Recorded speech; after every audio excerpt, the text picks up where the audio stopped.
வீட்டிலையாக இருந்தாலும் சரி ஓட்டாலும் சரி எங்கெங்கெல்லாம் முடியும் நீங்கள் போய் சொல்லுங்கள், இந்த மாதிரி யூஸ் குக்கிங் ஆயிலை வேஸ்ட் பண்ணாதீங்க, கீழே கொட்டிடாதீங்க. அது எடுக்கிறதுன்னு ஒரு கம்பெனி இருக்குது, யுனைடெட் ஆயில் கார்பரேஷன், உங்களை தேடி வந்து எடுத்துக்கிறாங்க. 2 தடவை 3 தடவைலாம் சுட வச்சு யூஸ் பண்ணுறாங்க வீட்டில் கூட. சரி, முக்கியமாக ஹோட்டல்லாம் இது கவர்மெண்ட் என்ன தான் ஹெல்த் அவேர்னஸ் கேம்பெயின்லாம் பண்ணால் கூட ஒரு ஸ்டேஜுக்கு மேலே அவங்களால வந்து ஸ்டாப் பண்ண முடியல. அதுக்கு தான் இந்த ரூகோன்ற ப்ராஜெக்ட்டை பற்றி கொண்டு வந்தாங்க. ஸோ அப்போ ஆயில் கன்சம்ப்ஷன் ஜாஸ்தி, இம்போர்ட்டும் ஜாஸ்தி, குடல் சம்மந்தப்பட்ட வியாதிகள் வரும், ஹைப்பர் அசிடிட்டி, கேஸ்ட்ரைட்டிஸு, இன்டைஜஷன், இந்த மாதிரி பலவிதமான டிசார்டர்ஸ்லாம் வரதுல வாய்ப்பு இருக்குது. போது இந்த ரீயூஸ்ட் குக்கிங் ஆயில் அப்படின்றது எவ்வளோ அதிகமாக அந்த இண்டஸ்ட்ரியல் பர்ஸ்பெக்டிவ்லேருந்து எவ்வளோ அதிகமாக இருக்குது? இப்போ உலகத்தில் ரொம்ப அதிகமாக எண்ணெய் உபயோகிக்கக்கூடிய நாடு எதுனா இந்தியா தான். ஒரு வருஷத்துக்கு ஒரு சராசரி ஒரு மனிதனுடைய கன்சம்ஷன் நுகர்வுன்னா 12-13 கிலோ இருந்தால் அது ஹெல்த்தி. ஆனால் இந்தியாவில் பாருங்கன்னா 19 கிலோ வந்து நேஷ்னல் ஆவரேஜ் இருக்குது. சாதாரணமாக யூஸ் பண்ணக்கூடிய ஃபாசில் டீசல் சொல்லக்கூடிய இந்த வழக்கமாக உபயோகப்படுத்தக்கூடிய அந்த டீசலோட இது வந்து கொஞ்சம் அதோடைய செயல்திறன் ஜாஸ்தி, எஃபிஷியன்சி ஜாஸ்தியாக இருக்கும். நம்ம வந்து யூஸ் பண்ணுற ஆயிலையோ இல்லை வந்து அதை வந்து சிங்கில் கொட்டுறதுனாலையோ இல்லை இப்போ இப்படி பண்ணக்கூடாது அப்படின்றது மக்களுக்கு இப்போ அந்த அவேர்னஸ் வந்திருக்கு. பட் ஆனால் இன்றைக்கி இருக்கக்கூடிய காலகட்டத்தில் இதை கொடுத்தா காசு தருவாங்க அப்படின்ற இந்த கான்செப்ட் எப்படி மக்கள்கிட்ட போய் சேர்க்க போகிறீங்க? சரி, கீழே கொட்டினா நான் சொல்ல பாருங்கள். இப்போ சிங்கில் கொட்டினா சிங்க் அடைச்சிக்கும். சிங்க் அடைச்சேன்னா பல ப்ராப்ளம், சிங்கை ஃபுல்லாக கழட்டி மாட்டணும். ஒரு ஸ்டேஜுக்கு மேலே நீங்கள் என்னத்தை நீங்கள் க்ளீனர் போட்டாலும் க்ளீன் ஆகாது, பிளாக் ஆகிடும். எப்படி டிஸ்போஸ் பண்ணால் நேராக யுரேனஸ் காயில் கூப்பிடுங்க, கொடுத்துருங்க. அவங்க கரெக்டாக போய்ட்டு பயோடீசல் கொடுத்துருவாங்க.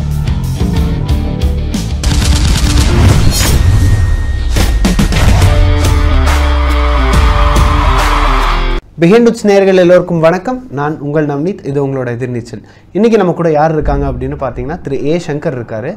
யுரேனஸ் ஆயில் கார்பரேஷனோட மென்டார். அவரோட தான் இன்றைக்கி நம்ம வந்து பேச போகிறோம்.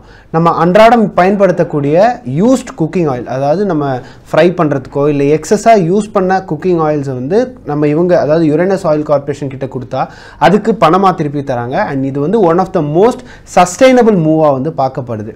இன்றைக்கி இருக்கக்கூடிய காலகட்டத்தில் ரூகோ மற்றும் யூகோ அப்படின்னு சொல்லக்கூடிய 2 ப்ராஜெக்ட்டுமே வந்து FSSAயோட one of the guidelines and accredited ப்ராஜெக்டாக வந்து கவர்மெண்ட் ஆஃப் இந்தியா எடுத்திருக்காங்க. அண்ட் திரு சங்கர் அவர்களுக்கு 40 வருட எக்ஸ்பீரியன்ஸ் வந்து FMCGன்னு சொல்லக்கூடிய ஃபாஸ்ட் மூவிங் கன்சூமர் குட்ஸில் சேல்ஸ் அண்ட் மார்க்கெட்டிங் டிபார்ட்மெண்ட்டில் பேன் இண்டியா லெவலில் அவருக்கு எக்ஸ்பீரியன்ஸ் இருக்குது. அண்ட் யுரேனஸ் ஆயில் கார்பரேஷனோட மென்டாராகவும் இருக்கார். திரு சங்கர் அவர்களோட கேட்டு தெரிஞ்சுப்போம் இன்றைக்கி இருக்கக்கூடிய காலகட்டத்தில் இதை வந்து பயோடீசலாக எப்படி கன்வெர்ட் பண்ணுறாங்க அப்படின்னு. வணக்கம் சார். வணக்கம். முதலே சொன்ன மாதிரி இந்த குக்கிங் ஆயிலை வந்து மாற்றி பயோடீசலாக பண்ணிகிட்ருக்கீங்க. So first of all Uranus oil corporation இதை பற்றி ஒரு ப்ரீஃப் இன்ட்ரொடக்ஷன் கொடுங்க சார். நம்ம சென்னையை சேர்ந்த 3 ஃப்ரெண்ட்ஸு SSN காலேஜ் அலுமினிஸ் இருக்காங்கல்ல, அவங்க 3 பேர் வந்து ஒரு நல்ல ஒரு ஐடியா இருந்தது. ஏதாவது நம்ம வந்து சொசைட்டிக்கு உபயோகப்படுற மாதிரி படிப்பு முடிச்ச அப்புறம் நல்ல ஒரு லெவலில் பண்ணணும், சம்திங் வெரி இனோவேட்டிவ் கன்ஸ்ட்ரக்டிவாக செய்யணும், நம்மளுடைய பங்களிப்பு சொசைட்டியோடைய டெவலப்மெண்ட்டுக்கு யோசிச்சிருந்தாங்க. அதில் முக்கியமானவர் வந்து மிஸ்டர் வசந்த்ன்றவர்.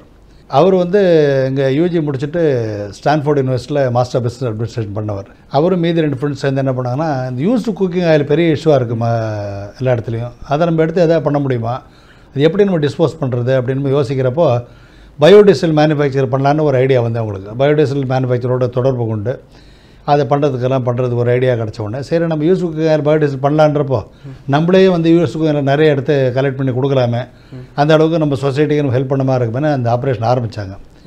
இந்த நேரத்தில் பார்த்தீங்கன்னா அவங்களுக்கு வந்து கவர்மெண்ட்டுடைய ப்ராஜெக்டும் வர ஆரம்பிச்சது. ஸோ அப்படி ஆரம்பித்த அந்த ரூகோன்னு சொல்லக்கூடிய ரீபர்பஸ் யூஸ்டு குக்கிங்கான ஒரு ப்ராஜெக்ட் வந்து FSSAI வந்து லான்ச் பண்ணியிருக்காங்க. Through government of India launch through FSSAI department, food safety standards authority of இந்தியான்னு சொல்லுவாங்க, உணவு பாதுகாப்பு மற்றும் தர கட்டுப்பாடு ஆணையன்னு சொல்லக்கூடியது. அவங்க என்ன பார்த்தாங்கன்னா, இந்த யூகோன்னு சொன்னால் யூஸ்டு குக்கிங் ஆயிலோட ஷார்ட் ஃபார்ம் தான் யூகோ, UCO. அதாவது நம்ம வீட்லேயும் சரி வெளியிலையும் சரி ஹோட்டலையும் சரி எங்கெங்கெல்லாம் நம்ம சமையல் பண்ணுறோமோ எங்கெங்கெல்லாம் எண்ணெய் யூஸ் ஆகுதோ அந்த எண்ணெய் வந்து யாருமே யோசிக்கிறதில்ல. எண்ணெய் என்ன பண்ணுறாங்க, கடைசியாக என்ன ஆகுது, அது எங்கே போகுது, திருப்பி யூஸ் பண்ணுற மாதிரி யோசிக்கல. ஆனால் நிறைய இடத்துல பார்த்தீங்கன்னா உங்களுக்கு ரொம்ப அதிர்ச்சியான ஒரு தகவல் இருக்குது. 2 தடவை 3 தடவைலாம் சுட வச்சு யூஸ் பண்ணுறாங்க வீட்டில் கூட. சரி, முக்கியமாக ஹோட்டல்லாம் நம்ம ஹோட்டலாம் போகிறோம், சாப்பிட்றோம், நல்லா இருக்கும், வந்துடுறோம். ஆனால் வந்து கடைசியில் பார்த்தீங்கன்னா அது என்ன ஆகுது, அது உண்மையிலே யூஸ் பண்ண எண்ணெய்ன்றது வந்து தெரியறதில்ல. இது கவர்மெண்ட் என்ன தான் ஹெல்த் அவேர்னஸ் கேம்பெயின்லாம் பண்ணால் கூட ஒரு ஸ்டேஜுக்கு மேலே அவங்களால வந்து ஸ்டாப் பண்ண முடியல. அதுக்கு தான் இந்த ரூகோன்ற ப்ராஜெக்ட்டை பற்றி கொண்டு வந்தாங்க. அதை பற்றி நான் விளக்கமாக சொல்கிறேன். ஸோ ரூகோ ப்ராஜெக்ட் வந்து FSSAயோட one of the most accredited project. And அது வந்து கவர்மெண்ட்டே வந்து சஸ்டைனபிலிட்டியை நோக்கி நிறைய பேருக்கு வந்து இந்த ஐடியா வந்து புகுத்தணும் அப்படின்றதுக்காக கவர்மெண்ட்டால் கொண்டு வரப்பட்ட ஒரு சிஸ்டம். ரூகோ அப்படின்றது என்னது, அண்ட் யூஸ்ட் குக்கிங் ஆயில் எப்படி வந்து இதை ரெகுலேட் பண்ணுறதுக்காக FSSA வந்து எப்படி இதை ரெகுலேட் பண்ணுறாங்க? நிறைய இடத்துல கவர்மெண்ட் நோட்டீஸ் பண்ணாருன்னு பார்த்தீங்கன்னா, பெரிய பெரிய இந்த உணவகங்களில் அந்த மாதிரி அதோட கடைகள்லாம் நிறைய பேர் திருப்பி வெளியில் யாருக்கோ வாங்கிட்டு போய்ட்றாங்க. அதை வாங்கிட்டு போய்ட்டு திருப்பி வேறு இடத்துல விற்கிறாங்க. அது என்னாவும் ஏற்கனவே உபயோகப்படுத்தப்பட்ட எண்ணெய், ஹீட்டட் ஆயிலு, சேச்சுரேட்டட் ஃபேட்டாக மாறி இருக்கும். அதை வந்து எடுத்துகிட்டு போயிட்டு இன்னும் 2-3 அதை விட கொஞ்சம் அடுத்த நிலையில் இருக்கக்கூடிய அந்த மாதிரி அந்த ஃபுட் ஜாயின்ட்ஸ்லாம் கொடுக்குற பண்ணாவதுன்னா அது மூலமாக மக்களுக்கு வந்து பாதிப்பு ஏற்படுது. ஸோ இதை தடுக்கிறது என்னடா வழின்னு யோசிச்சாங்க. கவர்மெண்ட்டில் என்ன பண்ணாங்கன்னா, ரூகோ அப்படின்ற ப்ராஜெக்ட் FSSA மூலமாக லான்ச் பண்ணாங்க. இந்த ரூகோ அப்படின்னு என்னென்னு கேட்டிங்கன்னா RUCO, repurpose used cooking oil. இந்த ரீபர்பஸ் யூஸ்டு ஆயில் என்ன பண்ணான்னு கேட்டிங்கன்னா, அதனால் எப்படி நம்ம வந்து அதை கன்ஸ்ட்ரக்டிவ் யூஸ் பண்ணான்னு கவர்மெண்ட் யோசிக்கிறப்போ அவங்க ஒரு சிஸ்டம் கொண்டு வந்தாங்க. எல்லா ஃபுட் பிஸ்னஸ் ஆப்ரேட்டே சொல்லுவாங்க. அதாவது உணவு தயாரிக்கூடவுடைய அந்த வியாபாரத்தில் இருக்கக்கூடிய யாராக இருந்தாலும் சரி, அது வந்து ஒரு ஹோட்டலாக இருக்கலாம், ரெஸ்டாரண்ட் செயினாக இருக்கலாம், இல்லை வந்து ஒரு கேன்டீனாக இருக்கலாம், யாராக இருந்தாலும் சரி, அந்த மாதிரி அந்த ஃபுட் பிஸ்னஸ் இருக்கவங்க எல்லாமே அந்த ஆயில் எப்படி டிஸ்போஸ் பண்ணுறதுக்கு ஒரு மெக்கானிசம் கொண்டு வந்தாங்க. அவங்க என்ன பண்ணாங்க, கம்பல்சரியாக வந்து எல்லாருமே கட்டாயமாக குறிப்பிட்ட கம்பெனிஸ் தான் கொடுக்கணும். அதாவது அந்த FSSA என்ன பண்ணான்னு கேட்டிங்கன்னா, ஆல் இண்டியா பூரா சில ஆயில் அக்ரிகேட்டிங் கம்பெனிஸை சர்டிஃபை பண்ணி அப்பாயின்ட் பண்ணிருக்காங்க. அதில் யுரேனஸ் ஒரு முக்கியமான ஒரு கம்பெனி.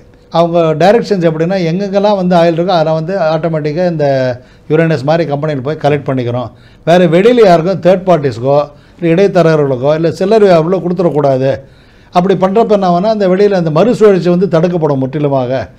அந்த ஆயில் வந்து கரெக்டான ஒரு சேனலுக்கு போகின்ற ஒரு எண்ணத்தில் ஆரம்பிக்கப்பட்டது அந்த ரூகோன்ற ப்ராஜெக்ட். அது கவர்மெண்ட்டே வந்து நிறைய இனிஷியேட்டிவ் எடுத்து இந்த மாதிரி வந்து கேம்பெயின்லாம் பண்ணிட்டுருக்காங்க. எல்லா இடத்துலையும் நீங்கள் ஆயில் யூஸ் பண்ணால் கொட்டாதீங்க, வேறு யாரும் கொடுத்துடாதீங்க அப்படின்னு இந்த சர்டிஃபைடு ஆயில் அக்ரிகேட்டே சொல்லுவாங்க. அரசாங்கத்தால் FSSA டிபார்ட்மெண்ட் அங்கீகரிக்கப்பட்ட ஆயில் கம்பெனி மட்டும் கொடுங்கன்னு சொல்லி ஆரம்பிச்சிருக்காங்க. அந்த மாதிரி நிறைய கம்பெனிஸ் இருக்குது. அதில் வந்து தமிழ்நாட்டில் ஒரு முக்கியமான ஒரு கம்பெனி தான் இந்த யுரேனஸ் ஆயில் கார்பரேஷன். இவங்க மூலம் கலெக்ட் பண்ணிட்டு அது பயோடீசல் மேனுஃபேக்சரிங் போகுது. அப்புறம் வந்து அந்த யூஸ் குக்கிங் ஆயில் பயோடீசலில் மாறுது. இண்டஸ்ட்ரியல் ஓவர்வியூ பெர்ஸ்பெக்டிவ்லேருந்து நம்ம பார்த்தோம் அப்படின்னா, நிறைய ஃபுட் அண்ட் ஃபுட் செயின் சம்மந்தப்பட்ட இண்டஸ்ட்ரீஸ் தான் இந்த ஆயில் வந்து ரொம்ப அதிகமாக கன்சியூம் பண்ணுறாங்க. அட் த சேம் டைம் வந்து இதை ரீயூஸிங் பண்ணும்போது உடல் நலத்துக்கும் நிறைய பிரச்சனைகள் வருது. கண்டிப்பாக ஓவர்வியூவாக பார்க்கும்போது இந்த ரீயூஸ்ட் குக்கிங் ஆயில் அப்படின்றது எவ்வளோ அதிகமாக இந்த இண்டஸ்ட்ரியல் பெர்ஸ்பெக்டிவ்லேருந்து எவ்வளோ அதிகமாக இருக்குது தமிழ்நாட்டில் அண்ட் இந்தியா? அதாவது பார்த்தீங்கன்னா, ஒரு சின்ன ஒரு புள்ளி விவரம் சொல்கிறேன். இப்போ உலகத்திலே ரொம்ப அதிகமாக எண்ணெய் உபயோகக்கூடிய நாடு எதுனா இந்தியா தான். நிறைய பேர் தெரியாது அது. அதாவது பார்த்தீங்கன்னா, சைனாவோட நம்ம ஜாஸ்தி யூஸ் பண்ணுறோம். ஒரு சராசரி ஒரு தனி மனிதனுடைய நுகர்வு பர் கேபிட்டா கன்சம்ஷன் சொல்லுவாங்க. ஆல் இண்டியாவில் பார்த்தீங்கன்னா 19 கிலோ ஒரு மனுஷன் இந்தியாவில் வந்து ஒரு வருஷத்துக்கு உபயோகப்படுத்துகிறாங்க. ரொம்ப அதிகம் அது. சாதாரணமாக எண்ணெயை வந்து இந்த நியூட்ரிஷனல் எக்ஸ்பர்ட்ஸ்லாம் என்ன சொல்கிறாங்கன்னா, இப்போ சால்ட் சொல்கிறாங்களே 3 கிராம் மேலே சால்ட்டு சேர்த்துக்கூடாது ஒரு நாளைக்கு அப்படின்ற மாதிரி ஒரு வருஷத்துக்கு ஒரு சராசரி ஒரு மனிதனுடைய கன்சம்ஷன் நுகர்வுன்னா 12-13 கிலோ இருந்தால் அது ஹெல்த்தி. நான் யூகோ பற்றி இப்போ சாதாரண ஆயிலை பற்றி சொல்லிட்டு இருக்கேன். ஆனால் இந்தியாவில் பாருங்கன்னா 19 கிலோ வந்து நேஷனல் ஆவரேஜ் இருக்குது. தமிழ்நாட்டில் கொஞ்சம் பரவாயில்ல, அப்படியுமே ஜாஸ்தி தான். 15 கிலோ தமிழ்நாட்டில் சராசரியாக ஒரு மனுஷன் ஒரு வருஷத்துக்கு யூஸ் பண்ணுறாங்க. ஒரு ஆள் ஒரு வருஷத்துக்கு 15 கிலோ யூஸ் பண்ண கணக்கு போடலாம். கிட்டத்தட்ட 8 கோடி தமிழ்நாட்டுடைய ஜனத்தை வரப்போகுது. அப்போ வந்து என்னாச்சு, 120 கோடி கிலோ 120 கோடி கிலோன்னா பார்த்துங்க எவ்வளோ. கிட்டத்தட்ட வந்து 12 லட்சம் டன்னுக்கு மேலே வரும் உங்களுக்கு. 12 லட்சம் டன் ஆயில் வந்து தமிழ்நாட்டில் கன்சியூம் பண்ணுறாங்கன்னா அப்போ எவ்வளோ பெரிய ஆயில் மார்க்கெட் இருக்குது. இப்போ இதனுடைய யூகோ வந்து என்ன ஆகும்னு நம்ம யோசிக்கணும் இல்லைங்களா. அதனால் இது ஆயில் வந்து ரொம்ப பெரிய மார்க்கெட். அதுலேயும் இன்னொன்று பார்த்தீங்கன்னா, இப்போ நம்ம கிட்டத்தட்ட 50-60% வந்து வெளிநாட்டிலேருந்து இம்போர்ட் பண்ணுறோம். இந்தோனேஷியா அந்த மாதிரி இதில் மீதி 40% தான் லோக்கல் டொமஸ்டிக் ப்ரொடக்ஷன் இருக்குது. ஸோ அப்போ ஆயில் கன்சம்ஷனும் ஜாஸ்தி, இம்போர்ட்டும் ஜாஸ்தி. அதனால் உங்களுக்கு யூகோவுடைய ஜெனரேஷன் ஜாஸ்தியாக தான் இருக்கும். நிறைய ஆயில் யூஸ் பண்ண அந்த மிச்சம் இருக்கக்கூடிய வேஸ்ட் ஆயிலும் நிறைய வரத்தானே வரும். இந்த யூஸ்ட் குக்கிங் ஆயில் அப்படின்றத எப்படி பயோடீசலாக மாற்றுறீங்க? பிகாஸ் நம்ம சஸ்டைனபிலிட்டி பற்றி நிறைய பேசுகிறோம். பட் ஆனால் சாதாரண நம்ம வீட்டில் வந்து ஒரு பஜ்ஜியோ இல்லை ஒரு பக்கோடாவோ செய்யக்கூடிய ஆயில் அதை நம்ம ரீயூஸ் பண்ணக்கூடாது அப்படின்ற ஒரு மென்டாலிட்டி வந்துருச்சு. அப்படின்றப்போ அதை நீங்கள் எப்படி பயோடீசலாக மாற்றுறீங்க? அந்த ப்ராசஸ் பற்றி. அதாவது 2 விஷயம் இருக்குங்க. ஒன்று வந்து சில பேர் தானாக சொன்னால் புரிஞ்சு செய்வாங்க. நம்ம சில இடத்துல என்னென்னா இதனுடைய என்னென்ன ஒரு பேட் எஃபெக்ட்ஸு என்ன கெடுதல் அப்படின்னு சொல்லி புரிய வச்சா எனக்கு நல்ல விழிப்புணர்வு இப்போ நிறைய வர ஆரம்பிச்சிருக்கு. உதாரணமாக சொல்ல போனீங்கன்னா இப்போ வந்து யூஸ் பண்ண என்னன்னு கேட்பாங்க.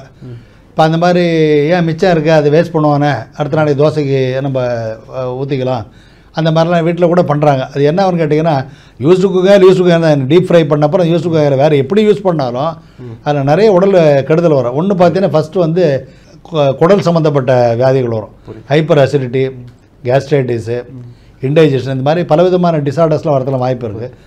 அது அப்படியே நாளடைவில் பார்த்தீங்கன்னா வேறு மாதிரி காம்ப்ளிகேஷனோட கொண்டு போகணும். அதுக்கு தான் நாங்கள் என்ன பண்ணோன்னா இந்த மாதிரி ஆயில் எடுக்கிறப்ப பயோடிஸாக கன்வெர்ட் பண்ண ஒரு இது நிறைய பேருக்கு புரியாது எப்படின்னு. ஆயில்னது என்ன சார்? ஆயில்னது ஒரு எரிசக்தி தானே. இப்போது எண்ணெயில் அடுப்பை எரிக்கிறோம், எண்ணெயில் வந்து நம்ம வந்து விளக்கேற்றுறோம். ஸோ எண்ணெய்ன்றது என்ன, ஆயில்றது it is nothing but fuel, form of fuel, ஒரு எரிசக்தி.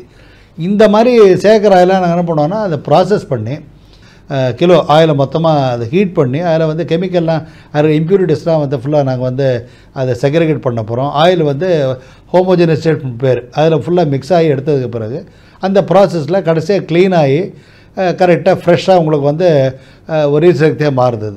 அதான் அதனால தான் சொல்கிறேன் யூகோன்றது எடுக்கிற வரைக்கும் எல்லாமே கலந்து இருக்கும். பயோடிஸ்லாம் மாறினப்புறம் பார்த்தீங்கன்னா உங்களுக்கு வந்து ஒரே மாதிரி இருக்கும்.